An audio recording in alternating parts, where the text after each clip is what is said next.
दिन है जीवन जी, इतिहास के पन्नों से बात कर लेते हैं। 1860 की अगर मैं बात करूं, आपने एक शब्द सुना होगा आईपीसी, यानी कि भारतीय दंड विधान या इंडियन पीनल कोड, कानून का ये शब्द है। जितने भी धाराएं, चाहे आप अदालतों की बात कर लीजिए, पुलिस से जो केस फॉरवर्ड होते हैं उसमें जो लगाई जाती हैं, सभी का समायोजन आईपीसी में किया गया है, इंडियन पीनल कोड में किया गया है। 6 अक्टूबर 1860, आप याद करिए, अंग्रेजों का दौर था उस वक्त, अंग्रेजी हुकूमत थी उस वक्त। आईपीसी का ये जो भारतीय दंड विधान था, ये आज के दिन 6 अक्टूबर 1860 के दिन ये पारित किया गया था। आज के दिन ये पारित हुआ था कानून, और ये कानून जो था ये अंग्रेजों के ज़माने में था, लेकिन आज तक भी यही लागू है व्यवस्था, अगर पूरे देश की मैं बात करूं जीवन जी। फिर इसके बाद 1860 में आज के दिन ये पारित हुआ, और लागू कब हुआ? पहली जनवरी 1862 को ये लागू हुआ था जीवन जी। आईपीसी यानी कि हत्या से लेकर दुष्कर्म, चोरी से लेकर मानहानि तक अपराध की सजा क्या होगी, किस तरह की होगी, ये इसका आईपीसी में ही पूरी तरह का इसमें जो है वो विधान किया गया है। अगर इसको देखें तो इसके पीछे जिस तरह की एक जो मंशा रही थी उस वक्त, अंग्रेजी हुकूमत थी, तो एक तरह से वो ऐसे सख्त से सख्त कानून भारतीयों के लिए बनाना चाहते थे, या बनाया था उन्होंने। इसमें जो व्यवस्था की गई थी कि किसी तरह का यहाँ विद्रोह ना हो, किसी तरह का आप कह लीजिए कि यहाँ पे ये जो कॉलोनी थी अंग्रेजों की, वो पूरी तरह से इसे दबाना चाहते थे। तो जितने भी सख्त कानून थे लागू यहाँ किए गए थे। 1837 को इन्होंने क्या किया था कि एक कमेटी बनाई थी, लॉ जो कमेटी थी, लॉ कमीशन था ये कमेटी बनाई थी। इसके अध्यक्ष थे थॉमस मैकाले। ये अध्यक्ष बनाए गए 1837 में कि आप कुछ ऐसे कानूनों पे एक रिसर्च करिए, ऐसे कानून हम हिंदुस्तान के लिए बनाएंगे जिससे पूरा एक जुडिशरी जो सिस्टम है उसको रन किया जा सके, और इसके लिए 1837 से प्रयास चल पड़े थे। इसके बाद फिर ये इन्होंने क्या किया, कमेटी ने काम शुरू किया। 1849 में इस कमेटी ने रिपोर्ट अपनी तत्कालीन ब्रिटिश हुकूमत को उसको सौंपी। तो 1850 में फिर इस पे जो पूरी तरह से आप देखिए ड्राफ्टिंग का काम इस पे हो चुका था। 1850 के बाद 6 साल तक ये रिपोर्ट पड़ी रही, लेकिन 1856 में फिर इसे लेजिस्लेटिव काउंसिल के सामने पेश किया गया, और जो इसके जो लेजिस्लेटिव काउंसिल के जो चेयरमैन थे वो बॉन्स पीकॉक थे। इन्होंने कहा कि इसमें कुछ और सुधार करने होंगे, लेकिन सुधार जहां तक बात थी, सुधार थी इन कानूनों को हुकूमत के मुताबिक करने की, ना कि लोगों के फायदे के लिए इन कानूनों को करने की। फिर इसमें और सुधार किए जीवन जी। और ये पीकॉक वही थे जो फिर जो कलकत्ता हाई कोर्ट के पहले चीफ जस्टिस जो बनाए गए थे। तो आप ये देखिए कि उसके बाद फिर इसमें शामिल किया गया, जैसे कई ऐसे शब्द शामिल किए गए थे, राजद्रोह के सेक्शन इसमें उसी वक्त शामिल किए गए थे, मानहानि का केस उसी वक्त इसमें शामिल किए गए थे, उनकी धाराएं बाकायदा मुकर्रर कर दी गई थी।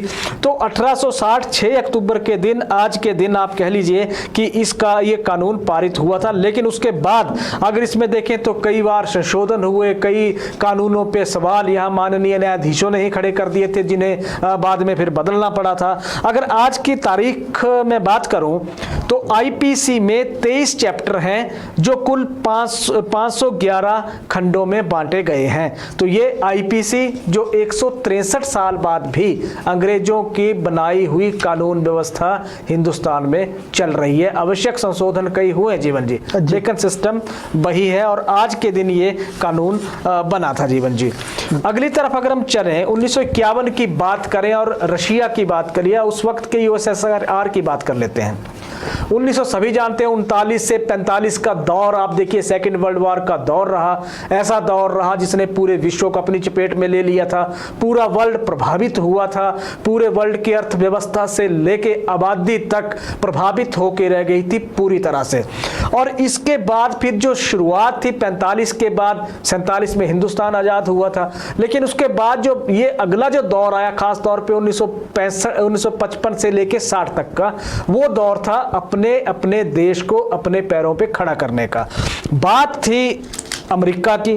1945 में जापान पे उन्होंने जब परमाणु बम फेंका था, 2 बम आप याद होगा जी बिल्कुल, हिरोशिमा और नागासाकी पे जो फेंके थे, उसके बाद अमेरिका ने आधिकारिक को तो आगाज हो गया अमेरिका का कि तो परमाणु संपन्न देश है।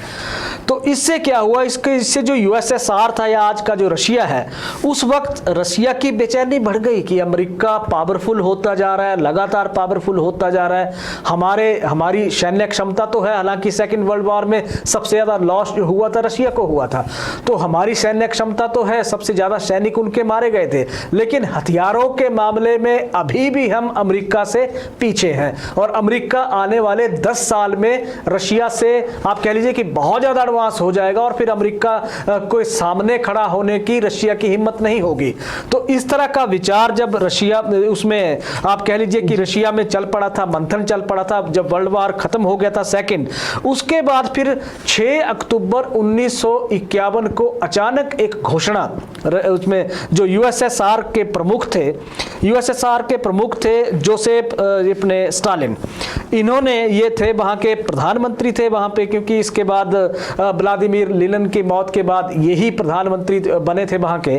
तो इन्होंने एक घोषणा कर दी जीवन जी, जिसमें 6 अक्टूबर आज के दिन घोषणा उन्होंने क्या की, घोषणा ये थी कि रशिया भी अब परमाणु संपन्न देश है, परमाणु हथियारों से संपन्न देश हो गया है रशिया। इस तरह का ऐलान उन्होंने वहां पे कर दिया था। और इसके बाद फिर क्योंकि जो आंकड़े दिए गए थे, अगर आज के आंकड़ों की अगर उन्हीं आंकड़ों को आज की तारीख में देखा जाए तो रशिया के पास 6,500 से अधिक परमाणु हथियार हैं। और इसके बाद फिर आप गिरे कि 3 अक्टूबर 1952 को पहली बार जो रशिया, इसमें 6 अक्टूबर 1952 को पहली बार इन्होंने दावा भी कर दिया था। उसके बाद फिर चीन आगे आया, इजराइल आगे आया, भारत, पाकिस्तान, उत्तर कोरिया आगे आया कि हम भी परमाणु संपन्न देश हैं। और किसी तरह की आप देखिए कि जो लड़ाई थी एक, वो लड़ाई सेकेंड वर्ल्ड वॉर के दौरान जो भुगती थी, आज भी एक दूसरे से हर देश डर रहा है कि कहीं किसी के पास कहीं और कोई बीच में से ना निकल आए जिसके पास परमाणु हथियार हो। हालांकि जो घोषणा हुई है शपथ पत्र में जो कहा गया है वो देश तो है ही है, लेकिन बाकी कुछ हिडन हैं, जैसे छुपे हुए हैं, उनको लेकर अभी भी कयास लग रहे हैं जीवन जी।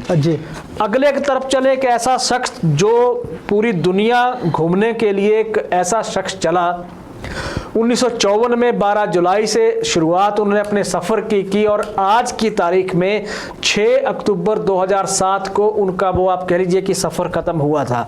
ये शख्स थे जी, अंग्रेज थे ये, जैसन लुइस।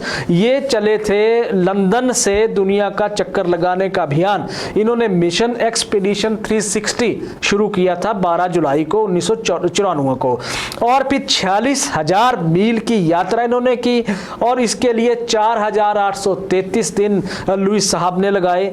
और आप कह लीजिए कि इन्होंने जो ह्यूमन पावर से चलने वाले परिवहन संसाधनों का इस्तेमाल किया, जैसे कि साइकिल हो गई या फिर रोलर ब्लेडर्स हो गए, जो पैडल जिसमें आप देखिए कि ह्यूमन एफर्ट्स लगते हो, इंजन से जो चीज़ ना चलती हो। और इन शख्स की ये यात्रा जो थी मुकम्मल हुई थी आज के दिन जीवन जी। 13 साल इस यात्रा को मुकम्मल लगने में वक्त लगा था और आज के दिन ये सफ़र इनका आप कह लीजिए कि मुकम्मल हुआ था। तो आप कह लीजिए कि एक ख्वाब मुकम्मल हुआ था इनका।